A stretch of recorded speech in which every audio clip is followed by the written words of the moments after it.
Hello.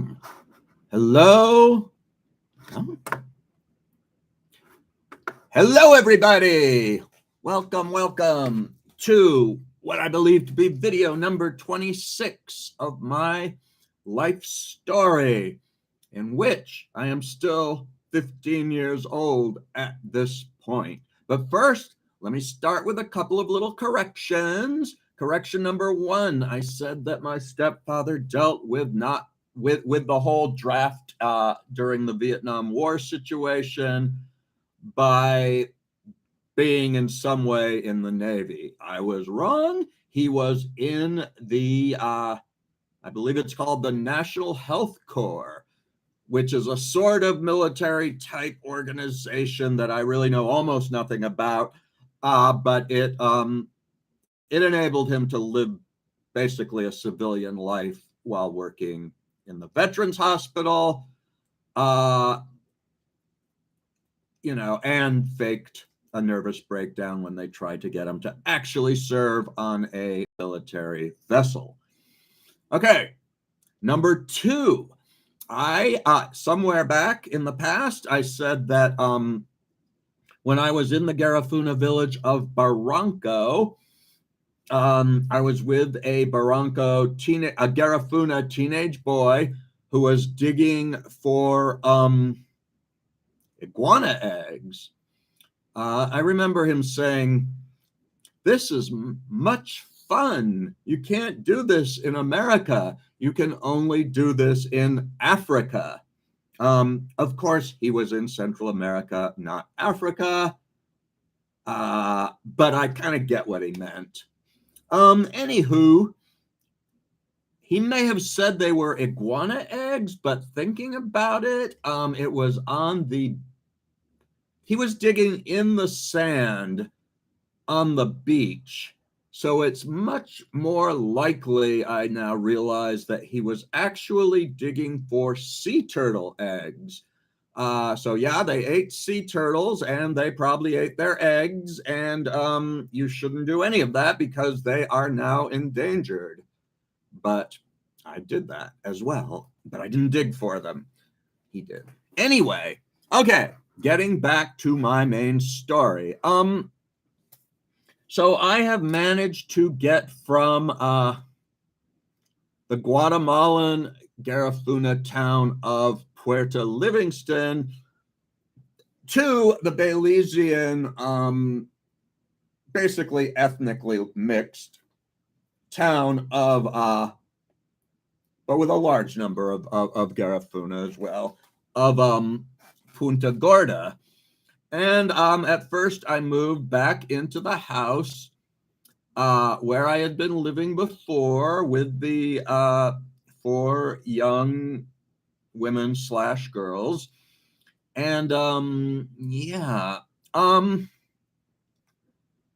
remember, so I was very thin because I had been, not only had I had been wandering around Guatemala for 2 months with most of the time no money, and also I had been infested externally and internally with parasites.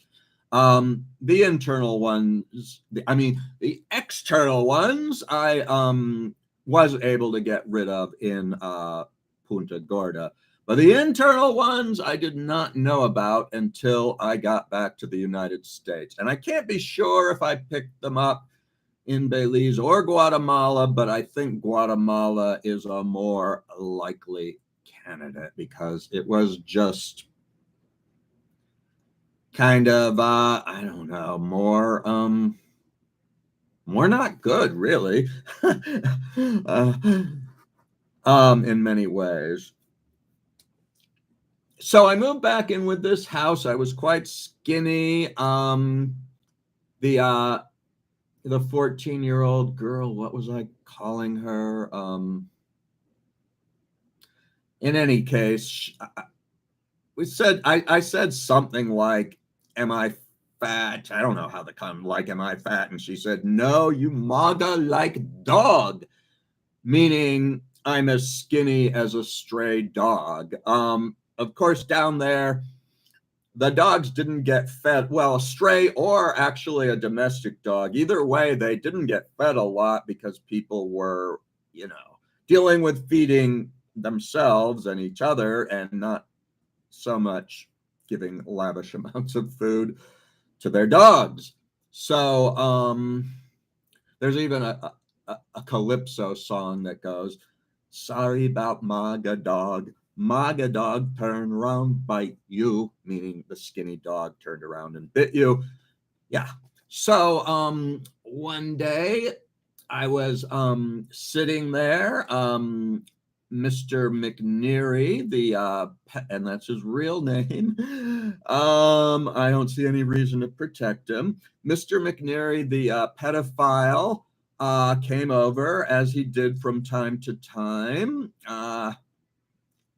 And I mean, the youngest of the girls there were 13 and 14, which was a bit old for him. It was about, it was a little bit out of his age range. After all, he was only in his 50s or 60s, I guess, as I recall, maybe 40s, I don't know. But probably around his 50s or something. Anyway, he would come over partly to scam money out of us by fortune telling, partly just to chat, and partly to at least have some fun by talking lewdly to the young girls there. And so he said he said something lewd to the 14-year-old girl, and she responded by saying, "Pork wa finish with you." Pork meant female genitalia. And so basically what she was saying was female genitals will finish with you, meaning they'll kill you. And he said, well, they haven't finished with Whitey yet, which was what they all called. He was white too, but everyone around there called me Whitey, which was fine because it wasn't meant in a hostile way, yada, yada. So he said it hasn't finished with Whitey yet.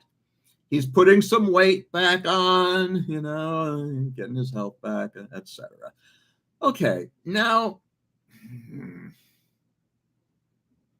I was starting to get sick of that place, that particular house.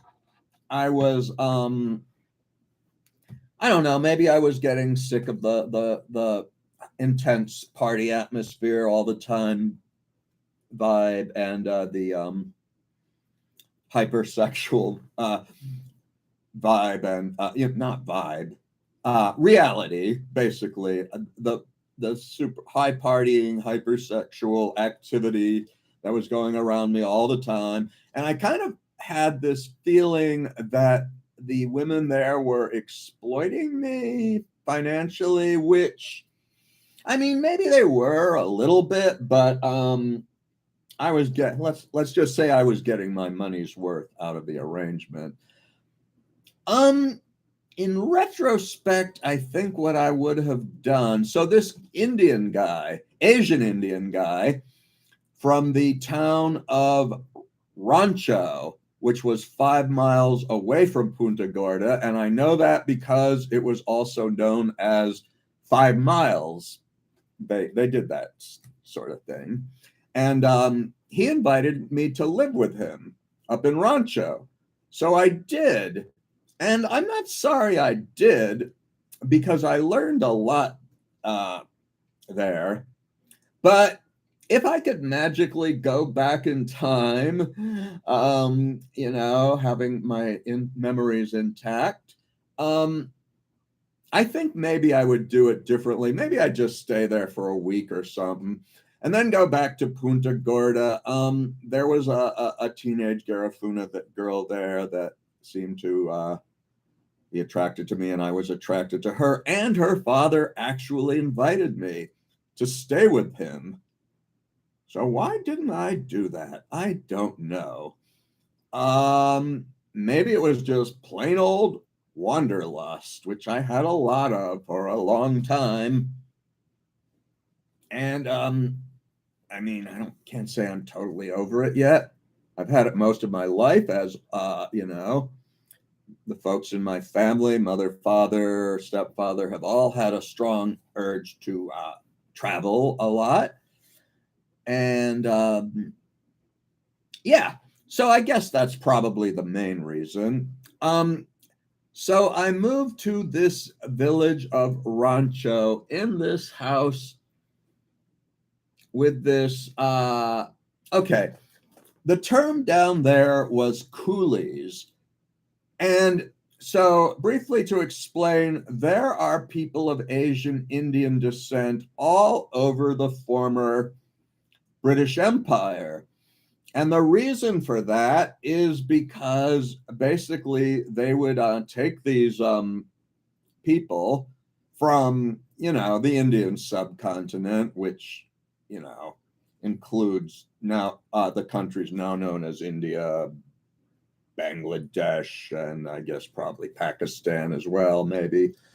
And they would hire them. There was a lot of poverty there, and so they would offer them jobs like picking tea in Sri Lanka, or if they were better educated, doing administrative work in Burma, or in this case, presumably doing some hardcore agricultural work like logging or whatever in what was then known as British Honduras. So that's how they got there. They had very little left of intact of Asian of Asian Indian culture. I only noted two things. One was that in addition to calling themselves coolies, which is a very insulting word in many places, so be careful using it. I'm going to use it here because that's what they called themselves. So they also referred to themselves as Hindus, which to most people refers to a religion, but they had no memory of that religion. As far as I could tell, that was gone. They thought of Hindu as just an ethnic group, and that was it. And the other remnant was that they somehow made curry and put it on their rice. And that's about it. Otherwise, they were completely assimilated to a particular version of Belizean culture. I have to say that really, with the exception of the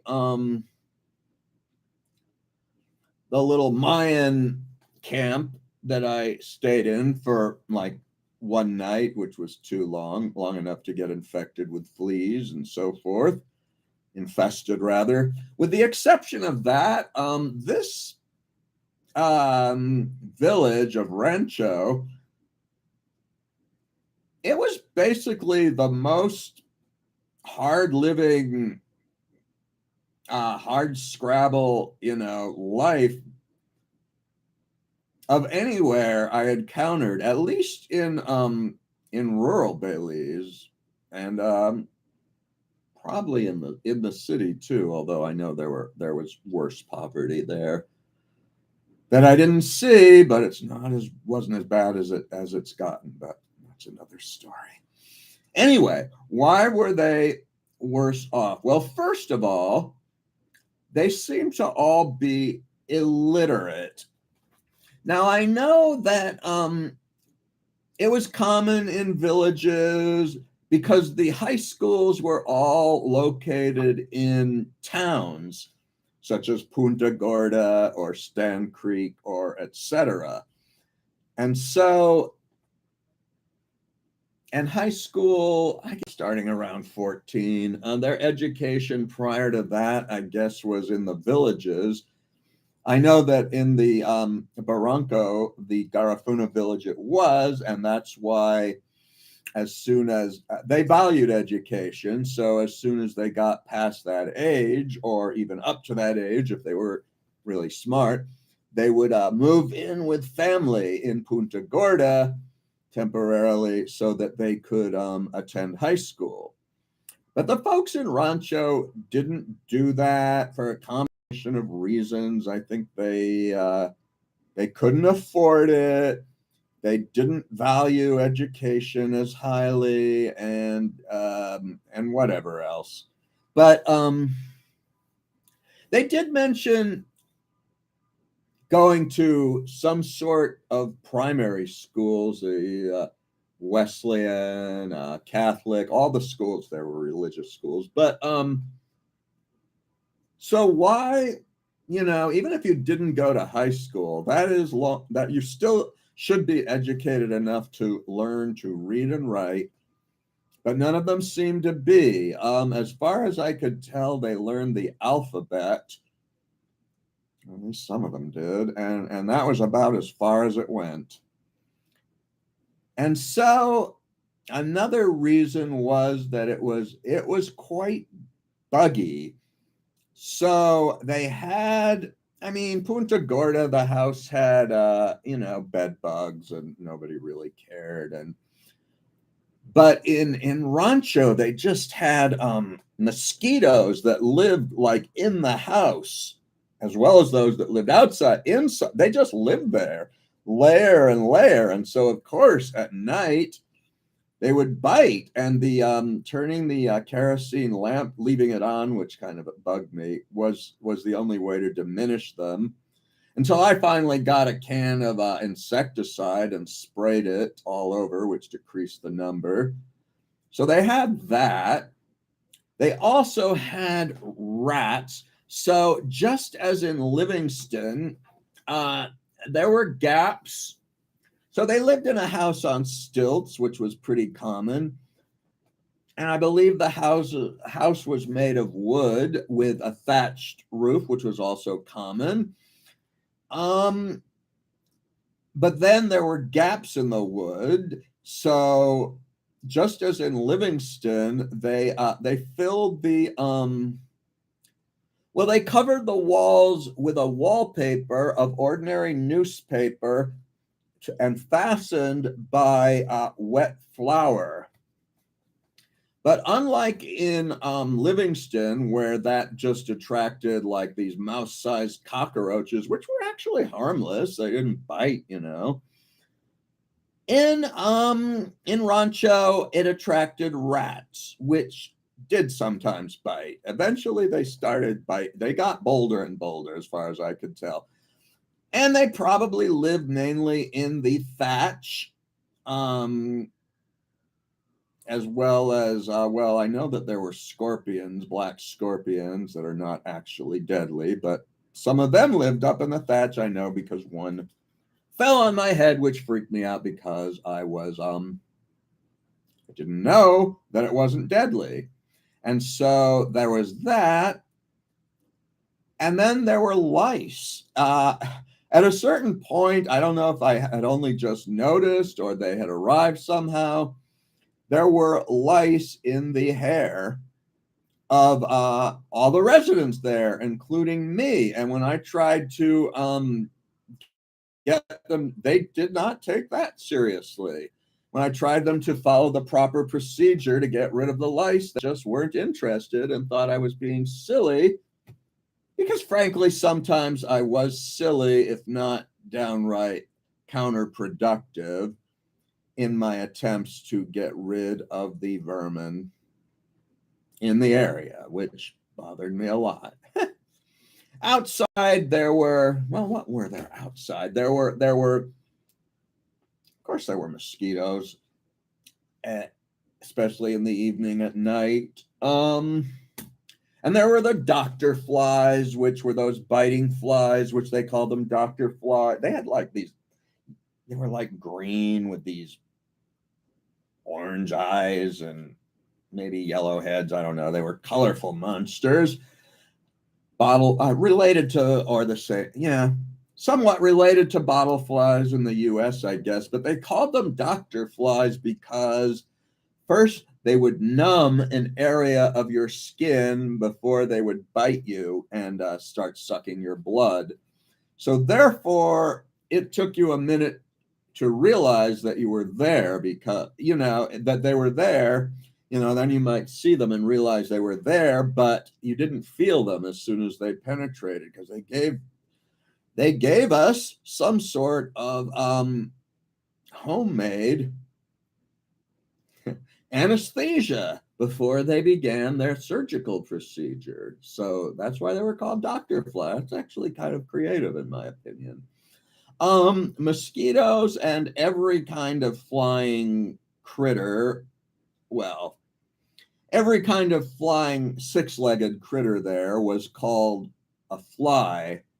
Mosquitoes were called flies, house flies were called flies, biting fly, etc. They were all called flies.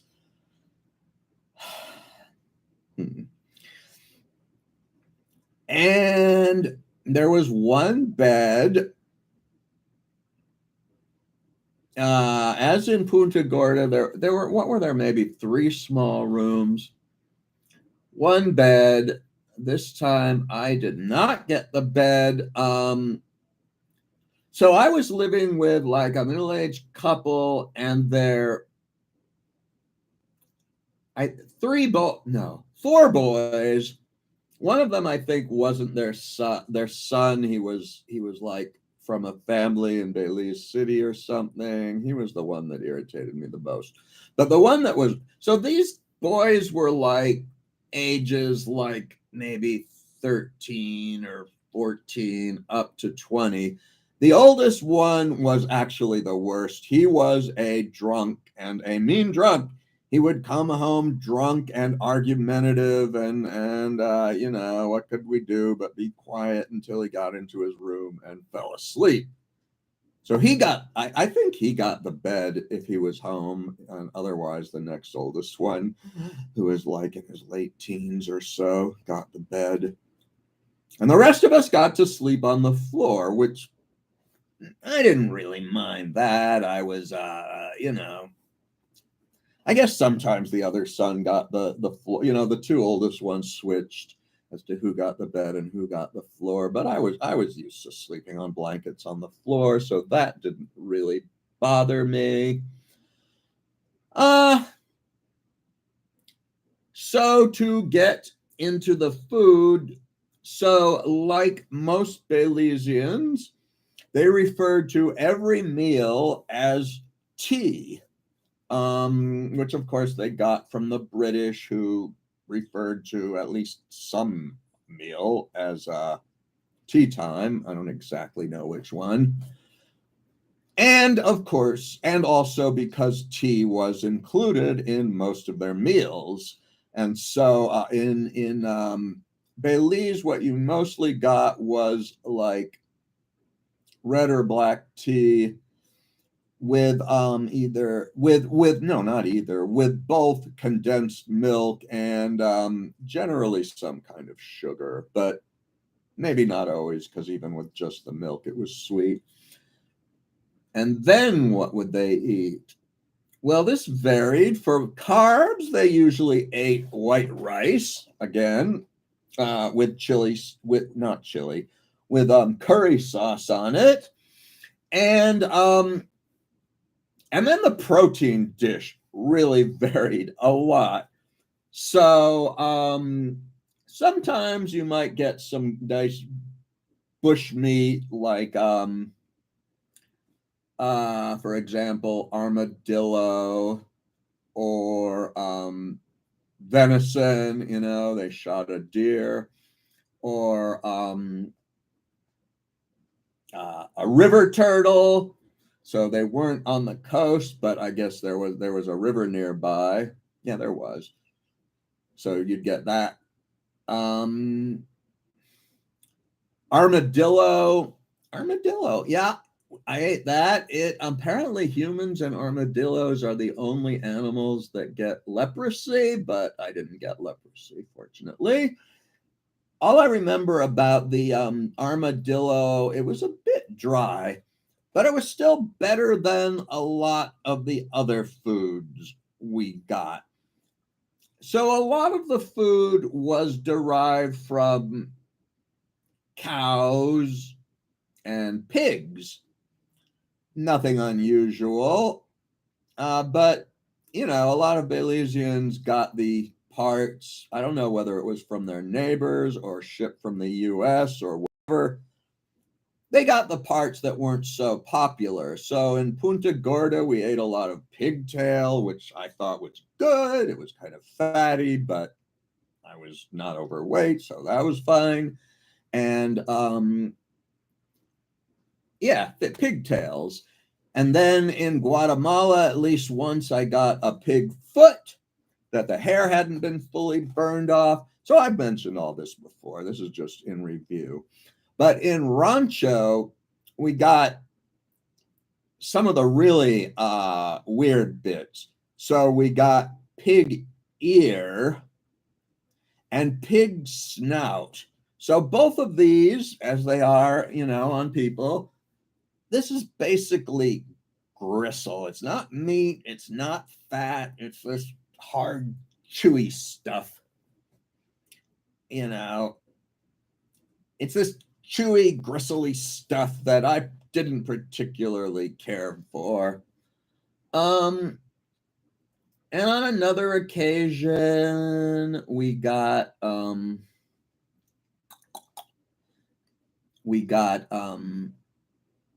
oh yes, cow stomach. We had cow stomach soup, which at the time I was able to endure. Later in the USA, I tried it in the Mexican style known as menudo, which is, I guess, cow stomach and hominy grits, and I could not tolerate it and haven't been able to since. But fortunately, during my time in Central America, I had learned to have a very not fussy palate. So, yeah, they grew cassava. They grew like anything they grew. They had these small gardens in their yard, and the vegetables that they grew there would be called yard beans, which meant green beans, yard tomatoes, which meant cherry tomatoes. So yeah, we got a bit of that. And there was also a hen, so we got some eggs. The hen annoyed me by coming into the house and walking around and squawking, but whatever. Um,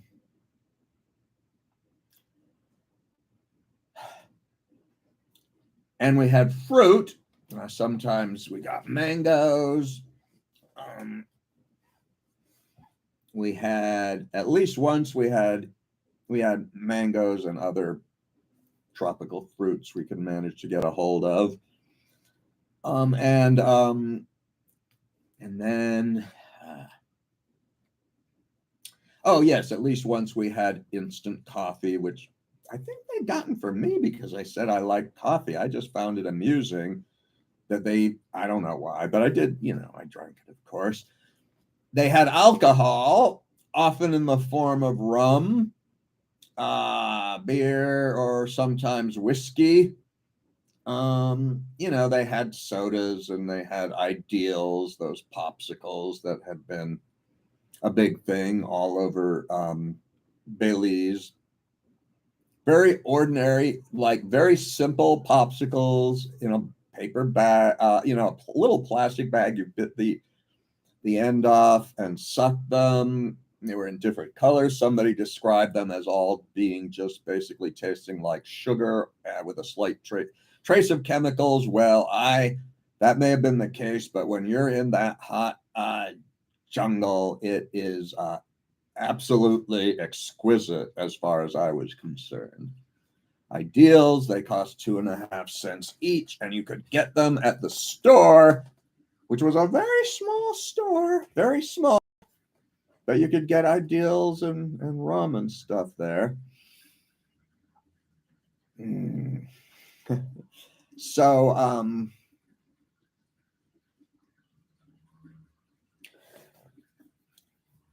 the guy who ran it, his name was Raul. I don't really see a reason to keep his name secret. His wife's name was Elsie. And yeah, there were these basically 4 boys and me. And I mooched off them, which I shouldn't have. I should have paid them something, but I just took people's care for granted, and so that's what I did. I tried to promote the cause of literacy by at least teaching, the youngest boy to read, which I didn't have the patience to do. He was 13. He knew the alphabet, and that was all. And I really wasn't patient enough to teach him much more. And they thought I was crazy for a couple of reasons. One was I talked to myself. I was eccentric.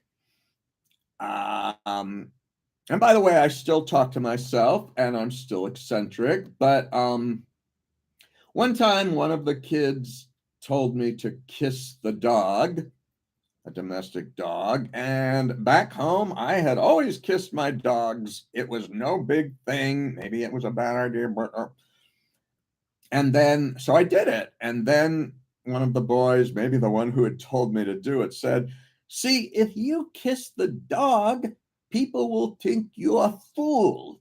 So they'll think you're a fool."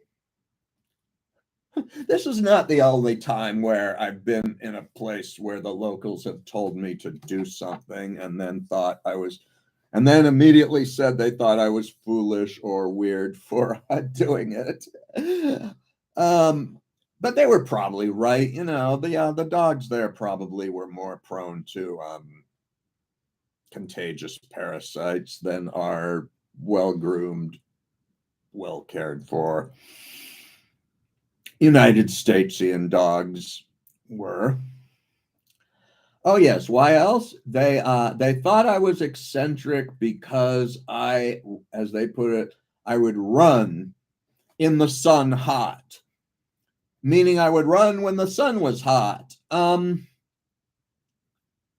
I was from California in the 70s. The trend of jogging had just started to come, catch a hold. So if I had nothing else to do and had a little extra energy, I would run down the dirt street, But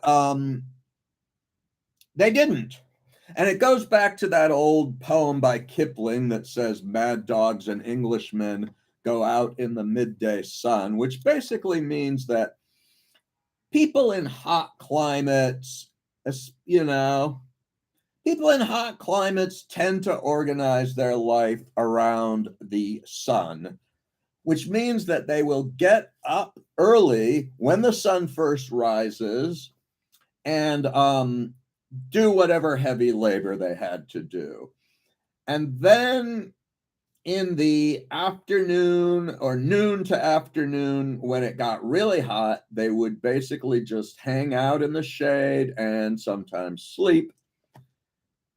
And then, having rested, they could move on and, hang out and party a little in the evening and so forth. And they lived that schedule, which did not correspond to my body. I did not like to get up super early, and I wasn't too inclined to sleep in the afternoon back then. I am now.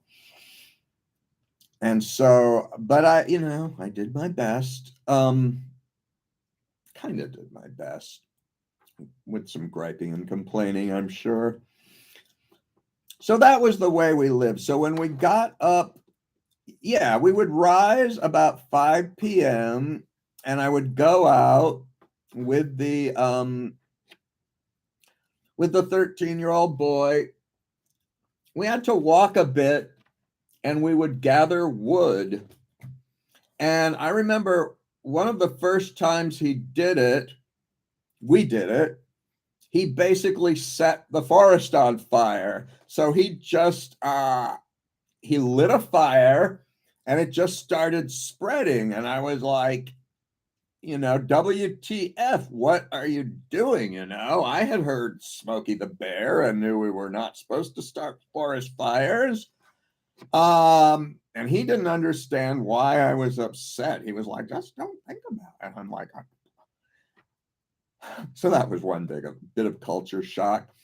But the fire didn't burn that far, and it didn't burn everything. It left a lot of wood that was like charred on the outside, but still most of it was still perfectly usable.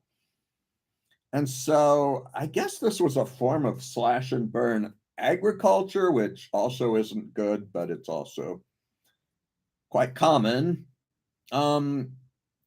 Since we live 5 miles from the coast, we didn't have so much of those cool coastal breezes that coastal Belize gets. And it's always a bit more uncomfortable to be in the tropics with the heat and humidity when you are not on the coast. So we would go there, and we had our machetes, and we would chop. If there wasn't an appropriately sized log of wood, we would have to chop one into the right size with our machetes, and then we would have to carry it home, which was a fair distance.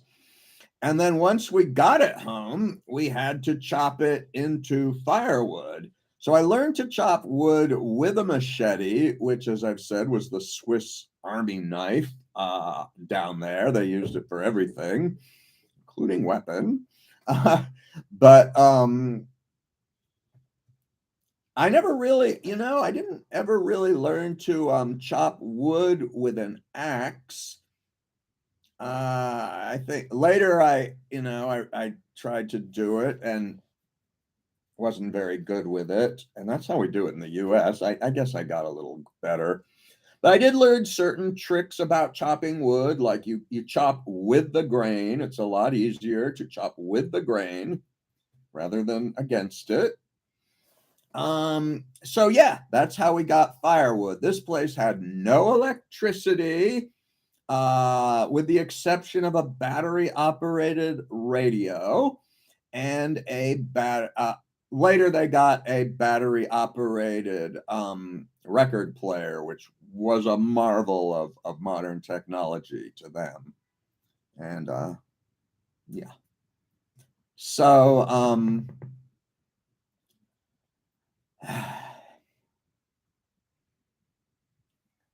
how I lived in the US back then, even when I was in my middle class home, would seem kind of primitive to young people now, but this was truly primitive. There was no running water in the house, and the toilet was it was an outhouse a bit of ways with also a thatched roof, and I was there when we had to replace it. Put on fresh, dry coconut thatch on the roof. I was not a very good worker, but I worked sometimes. And oh yes, so in order to we bathed in a creek. We would take our little soap and our little plastic bucket, go to the creek, I guess wearing either shorts or maybe naked if there was nobody around, or you like whatevs. Anyway, we bathed in the creek nearby. But as for water to drink or cook with, that needed to be closer to home. So we would bring these these plastic buckets, which were ubiquitous. Low-income people everywhere without access to running water seemed to use them. in the modern world. Maybe not India, but I've never been there. Anyhow, we would use this pump to fill up the plastic buckets and haul them up the hill. Again, it was up a hill. So we would do that.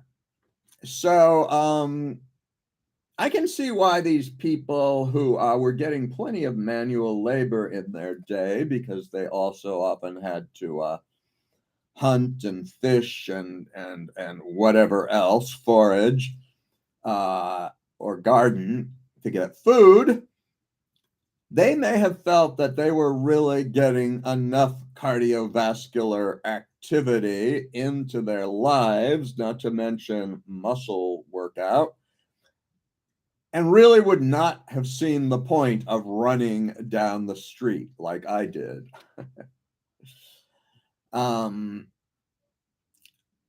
Yeah, but I was a Californian still, sort of. I will say, Raul, so he had a job working in Punta Gorda for the British military, and he would get me whatever he could in the way of books and magazines and newspapers, because he knew that I like to read. And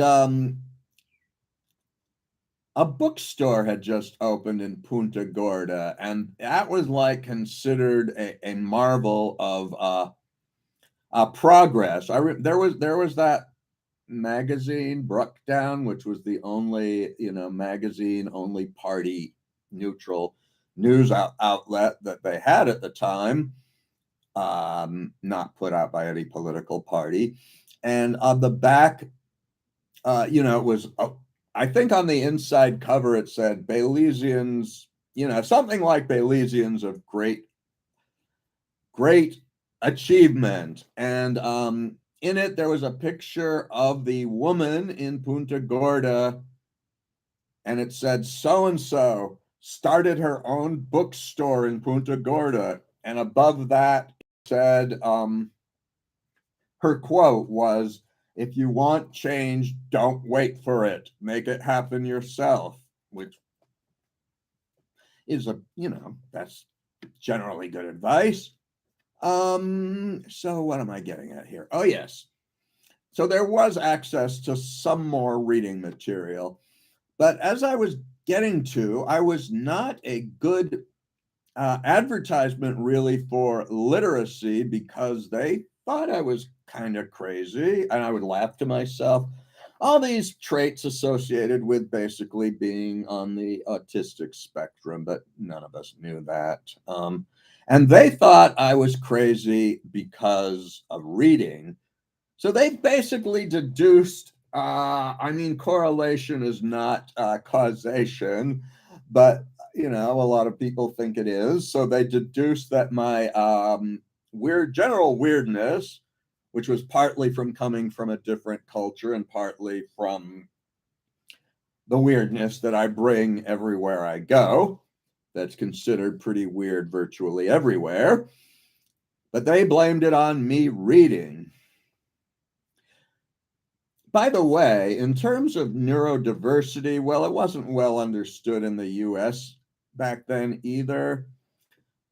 But there were still some people in Rancho who believed that if a child was left-handed, you should keep striking them on the left hand to make them become right-handed. This was something that was believed at one time throughout the Western world, but by the 1970s, people definitely knew better. I mean, it was within living memory that people had experienced that in their childhood in the Western world, and one of them, said he had a stutter as a result. It's obviously it's a very bad thing to do. But even that level of neurodiversity they did not understand, although there were plenty of highly eccentric people, and even more so in Punta Gorda. I kind of felt like I'm going on a bit of a tangent here, but like in Belize, especially like in like the Garifuna and to a certain extent the Creole communities as well, their personalities were bigger and they talked louder, and some of them had these eccentricities, and they could do that without, it worked. Not that they didn't clash sometimes, but it basically worked. And my general theory was there was just more open space, there was more open space for them to be loud. And when they came to the US, they just kind of seemed like loud, obnoxious people, but in their own environment, they were just basically interesting, amusing, sometimes a little odd people, uh, much like myself. And you could see like, and then in the US, there was less space. And when I went on to Japan, there was even less space. And in Japanese culture, general externalized eccentricities were way less tolerated than they were in California, which had plenty of kooky eccentrics of its own, let me tell you. Still does, but not like back then in the 70s. Okay, I'm all over the place. So I've gone over the food. Oh, yes, the reading material. So whereas in Punta Gorda, it was like a bookshelf of best works of Western civilization from Homer to Freud, which I don't think anyone there was reading but me. And in Rancho, it was stuff that Raul brought back. So I would get like The Sun from that was an English newspaper. It was actually one of the early accomplishments of Robert Murdoch, who later went on to start Fox News, unfortunately. And so basically it was trash, it was tabloidish, but I didn't know that. And it was well known for the Page 3 girl, which and I think it was a daily, was it a weekly or a daily? I'm not sure. Some British person, English person maybe can inform me. But there was always a topless woman on Page 3. And I thought, well, obviously England must be more progressive than the US because they allow pictures of topless women in regular newspapers. And later I learned in some ways it is, and in some ways it's not, So and that I got like this horrible, sadistic, misogynistic cowboy book. Oh my gosh. And oh, I got porn. I got some straight up porn. And I'm sure, he must have looked at that before he passed it on to me. But he gave me the gift of porn. And in those days, porn was not so easy to obtain. Good times. And plenty of information and misinformation that I learned from that stuff, as always happened and is now happening quite a lot more with internet porn. And so there were British soldiers that came by.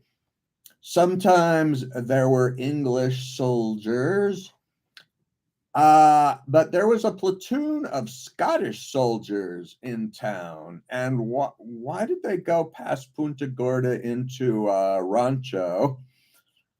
I think some of them were stationed near there. And I remember well, there was some sort of like a little border, not skirmish, but alert between, Belize, which was not far there from the Guatemalan border, and Guatemala. So they were having this ongoing, like, Cold War, if you want to call it. And so I remember the Scottish people being there and the soldiers being there and being tense. And one of them gave a boy a nickel to get him a soda pop or something. So there was some drama there. And then there were these soldiers from Nepal. What the heck were soldiers from Nepal doing in Belize? Some of you may know there is an old, I guess Nepal was a British colony once, but there's this old arrangement that persists, I think, to this day, where these Nepali, there were these troops of soldiers from Nepal that would serve with the British military, and they're called the Gurkha. The Gurkha. And I think the Gurkha they're known for two things. One is that in battle, they're very fierce.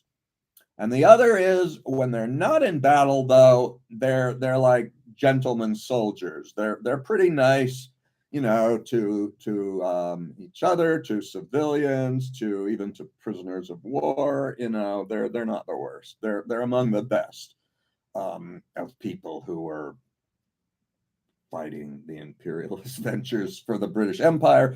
But in those days, by then, at least in Belize, they were on the good guy team of keeping fascist Guatemala at bay. And one day, I remember that there was this like platoon of Scottish guards led by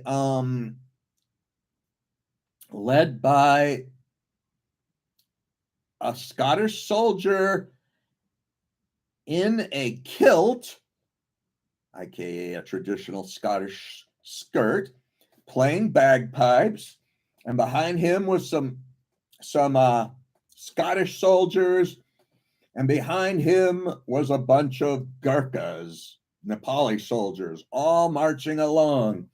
So it was all grand old tail end of the British Empire kind of thing. A lot of the British soldiers didn't care much for Belize while they were there, and I think partly this is a general military mindset, like the American Army brats didn't much care for Japan when they were, they weren't there by choice, neither were the soldiers. And there was a whole culture of we're better and we're here, we're superior, we're here because we have to be, and we can't wait to go back to our home country, which in both cases is kind of sad. But one of them told me he had been brought up his whole life to learning about the British Empire. And then when he got to what was then called British Honduras, transitioning into Belize, he was like, this is it. This was the British Empire. Like, that was one of the last bits that it had left. And I'm sure the rest of it was also, in even worse poverty and so forth. But whatevs. And the Scottish soldiers, I remember them hanging around and drinking whiskey with us and singing. They were big ones for spontaneously singing. They didn't need no stinking radio or anything, or even instruments. And I remember the Nepali soldiers also coming over and I guess probably having a bit to drink as well, along with me. And I remember them saying, we want no war. We want no fighting. He didn't understand. He didn't know much English, but he kept saying no fighting. And I kept saying, yes, yes. So, like I say, not the most aggressive of soldiers, which is good. So now that I've talked about the military presence, the British military presence, the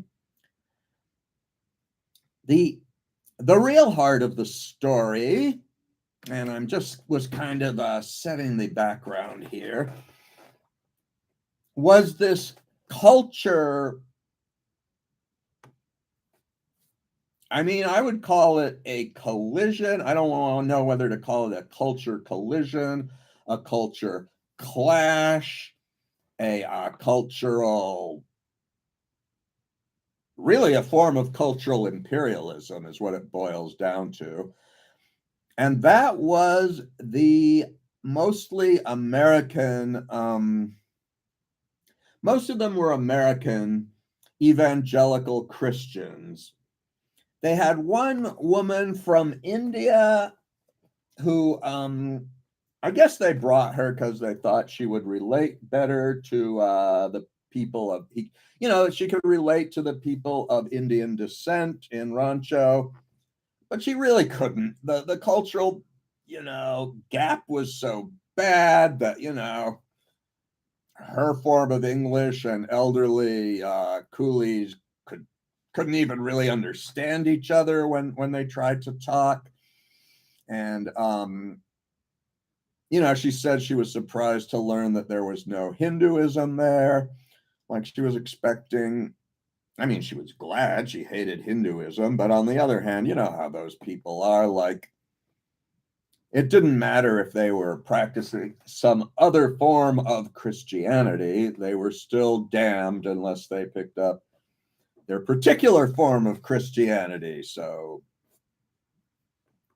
there were also some, there were Jehovah's Witnesses. I remember going there once and talking about the Bible until he left, which is sometimes what I do with Jehovah's Witnesses. I just get rid of them by outlasting, having more, what is it called? A war of attrition. I can talk Bible from my point of view longer than they care to talk about it from their point of view. And there were Baha'i missionaries there. And Baha'i, I already knew something about. Moses David with the Children of God had written a tract, a letter called Baha'i Shrine Testimony or Revelation or something. They believed that all religions were basically good when they started out and then later became corrupted by, human ego. And by all, they meant the original founders of all the major world religions were indeed true prophets. And that would include Judaism, Christianity, Islam, Hinduism, and Buddhism. It comes from Persia, so mainly Muslim with maybe a Sufi and, mostly Sunni Muslim influence with a Sufi and Zoroastrian and, overlay. And they mostly really meant, I mean, they didn't really know much about the Eastern religion. So they basically had a kind of universalist Abrahamic perspective. They believed in one God. They believed their founder was a prophet and so forth. And they also were compatible with modern science and so forth. And they didn't, as far as I know, weren't into harassing and persecuting other religions. So they were decent. They were one of the, more decent in terms of their behavior. And they would explain things. And I remember one Belizean saying, one Coolie Belizean saying, they're the only of these like missionaries that really explain things. And then there were the Jesuits who'd come in, the American Jesuit priests from Punta Gorda who would come in. And one of there were three of them, and two of them were really cranky and would generally, I mean, one of the young Belizeans there, Garifuna, noticed that they're in this one guy's sermons included a lot of criticizing people and insulting people, and it did. And the mellowest, the third of the Jesuit, they were all Jesuits, and the third of them that was considered the mellowest, and he came and conducted mass in Rancho, and just like me, they would go to whatever was happening and check it out. And he said something to the effect of, we Catholics are the only ones that really understand the Bible. The Protestants don't understand it except through a stolen. Well, sorry, let me start over. We're the only ones that have a real connection to Jesus. The Protestants don't have one except through a stolen book that they don't understand. So, not that mellow about everything, really. But then there were the evangelicals, and they were beyond a doubt, in my mind, the worst of the worst. They were actually the worst of the foreign, people, most of whom were American, actually, who tried to export their religion down to Belize. The Mennonites kept to themselves and so forth.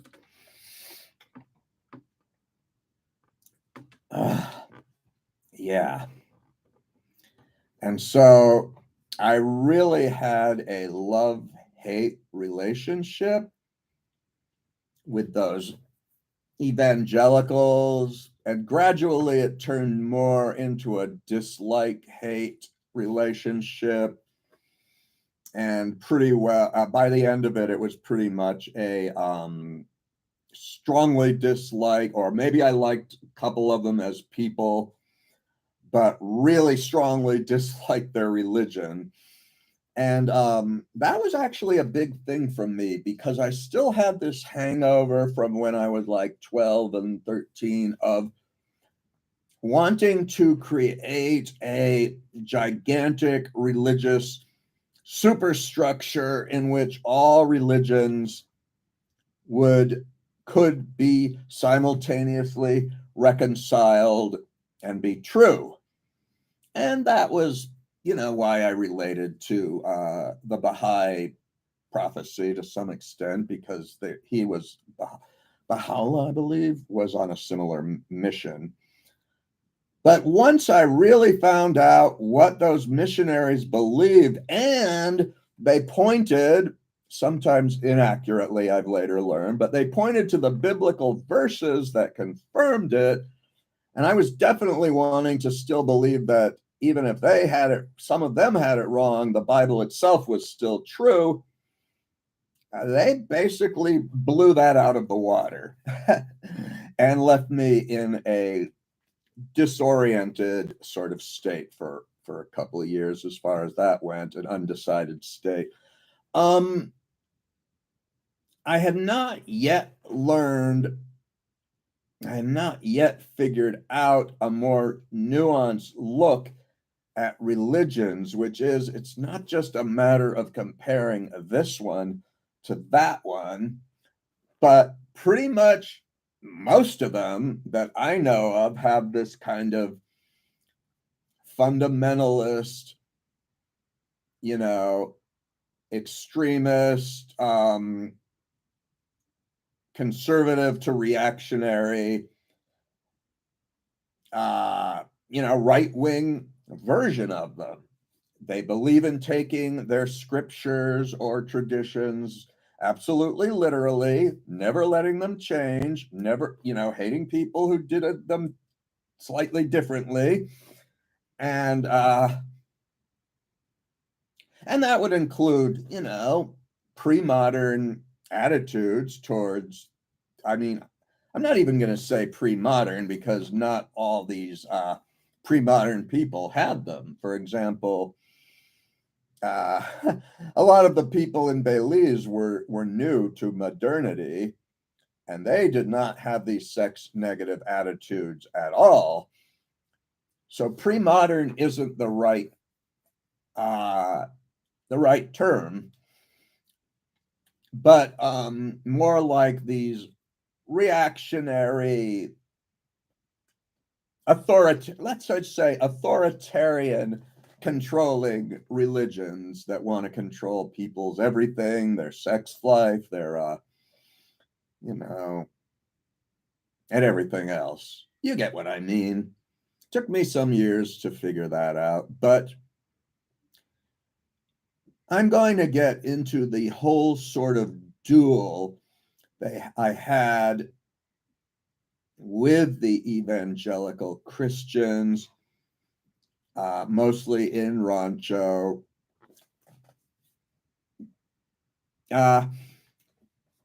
But I'm not going to get into that yet. I'll suffice with a short story, an anecdote about something that happened there, which gives you a general idea. I mean, some of the older folks, middle-aged to older folks, fell hook, line, and sinker for this evangelical stuff, except for the really old ones that could not understand it at all. The younger ones were kind of, there was a very clear concept between them, how they and the Catholics viewed sexuality, gay sex, extramarital, premarital, extramarital and premarital sex as really negative things. And the young folks in Belize, a lot of the middle age folks too, but definitely the young folks, they were only in the religion on a rather superficial level. And this story, which I'll tell, which even though it's a little embarrassing on me, I will tell it. So while I was there, I hooked up, I met up, I had physical contact with one of those beautiful young Asian Indian descended women. But it didn't go quite right for reasons I won't get into. Basically, neither of us finished. We both left unfinished and went to this service at this little evangelical church. Now, she used the church service to hook up with another guy and go away. I mean, I saw it. It was really no big deal, but definitely not trying to conceal it very much. And I got an erection during church services, and I used a book of hymns or something. I opened it and put it over my lap. And one of the girls in their early teens, she knew exactly what was going on. And she asked, "Could I see your book for a minute?" So the bottom line is, one of the boys told me, I went up there to have hands laid on me. And then one of the boys told me that he was like a boy, like early adolescent or younger. He said, "Well, you didn't do this born again thing." And I didn't feel it. I didn't feel any Holy Ghost or anything. He said, "Well, sometimes we go up and we just pretend to have that experience." And that kind of goes to an aspect of Belizean culture as I saw it. They don't value honesty very highly, but they do value politeness and trying to say or do whatever they think the other person wants to see or hear.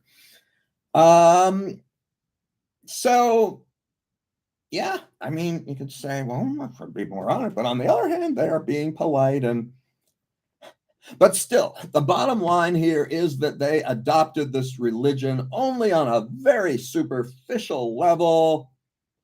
So for some of the adults that took it way seriously, and really that created havoc. And that's about all I'm going to say about it until now, because there's plenty more to talk, and this is already over an hour and 10 minutes.